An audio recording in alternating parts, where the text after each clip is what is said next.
Alors comme vous l'avez vu avec la miniature et le titre, il se pourrait qu'on ne recrute pas de troisième milieu de terrain et qu'on fasse confiance à Mason Mount. En effet, on a Laurie Whitewell qui a déclaré qu'il a posé pas mal de questions à ce sujet, donc au sujet du troisième milieu de terrain. Et plus il pose de questions, plus il se rend compte que la direction débat encore sur la prochaine cible en termes de poste et non pas en termes de nom. Donc ça confirme qu'il y a une possibilité qu'on ne recrute pas d'autres milieux de terrain. Il dit bien qu'il n'y a aucune garantie. Et pour l'instant, les deux joueurs qui sont favoris pour débuter dans le double pivot au milieu, c'est Mason Mount et André Santos. Donc encore une fois, ça confirme le fait que Mason Mount est plus considéré comme un milieu de terrain désormais. Et on a Laurie Whitewell qui confirme ça. Il dit que Michael Carrick apprécie vraiment Mason Mount et ses qualités de milieu de terrain capable de jouer à tous les postes nécessaires. C'est vrai qu'il a fait une très bonne pré-saison avec André Santos. C'était vraiment un bon double pivot. Après, c'est des matchs de pré-saison. Donc est-ce que c'est des bonnes prestations qui vont se confirmer en première ligue? On ne sait pas. Je pense quand même que ça serait plus sûr de recruter un troisième milieu de terrain du genre Manu Koné ou Baleba. Et on a même une autre source qui nous parle du troisième milieu de terrain. Il dit: je ne pense pas que nous verrons une autre recrue à 60-70 millions de livres sterling au milieu de terrain. Ça sera beaucoup moins que cela. Donc encore une fois, c'est frustrant. Tu vois tous les autres clubs de première ligue dépenser des sommes pas possibles sur des joueurs du genre Chelsea, 150 millions pour Rogers. Manchester City, ils ont dépensé 135 millions sur Henderson. Tottenham, ils ont dépensé plus de 200 millions pour Tonali et Matheus Fernandes.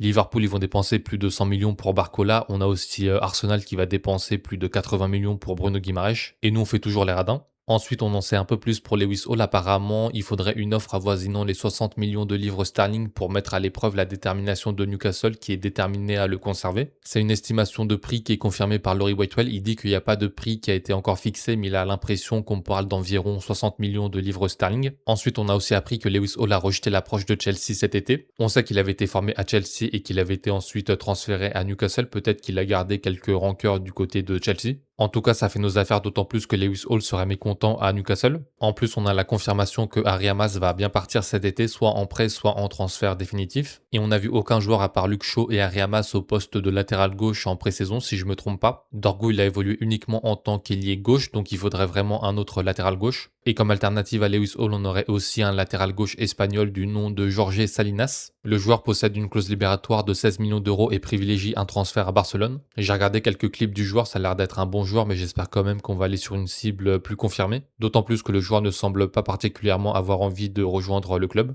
Et hier, je vous parlais de Miles Lewis-Kelly, comme quoi ça serait une alternative à Lewis Hall, mais apparemment, il y a des sources qui insistent sur le fait que ce serait pas le cas. Apparemment, Manchester United ne chercherait pas à le recruter. Donc pour l'instant, ça reste un peu flou de ce côté-là. Il y a des sources qui disent que c'est une alternative, d'autres non. Ensuite, concernant les possibles départs, on aurait le Bayern Munich qui s'intéresserait à Benjamin Sesko et qui le considérerait comme le principal successeur à Harry Kane. Donc on pourrait voir des intérêts du Bayern Munich pour les prochains mercato. Pour ce mercato, je pense que c'est mort. Concernant Marcus Rashford, apparemment, il y a Fenerbahçe qui se prépare à faire une offre mirobolante pour le joueur. Les représentants du joueur ont été contactés en vue d'un éventuel transfert vers le club turc. Rashford avait déjà dit qu'il n'était pas intéressé par les offres qui viennent d'Arabie Saoudite ou de Turquie. Après, ça va être une offre spéciale apparemment, donc peut-être que ça va le faire changer d'avis, on espère. Après, je pense que si on lui met un peu la pression et qu'on lui dit qu'il va pas jouer une seule minute de la saison, je pense qu'il va réfléchir à deux fois sur son envie de rester. Ensuite, du côté de Zirkzee, on a la Juventus qui envisage de proposer un échange avec Francisco Conceição. On sait que Zirkzee souhaite retourner en Italie et qu'il serait ouvert à ce transfert. Après, Conceição, c'est un ailier qui joue principalement à droite. Or, c'est un côté qui est déjà blindé chez nous avec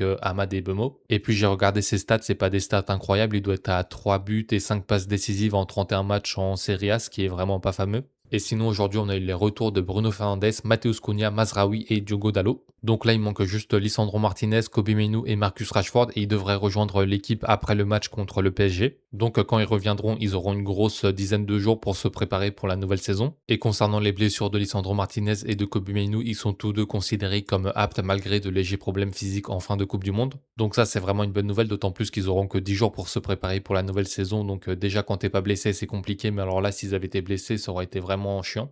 Ensuite, chez les jeunes, on a Toby Collier qui était informé par le club qui pourrait quitter le club définitivement cet été. Après, pas sûr qu'on en tire grand chose parce que les deux prêts qu'il a eu la saison dernière, ils étaient pas fameux, donc on en tirera peut-être entre 4 et 5 millions, je pense. Et concernant Shidobi, il devrait être prêté cet été, alors que Dan Gore devrait être transféré définitivement un peu comme Collier. Voilà pour les infos du jour, à demain.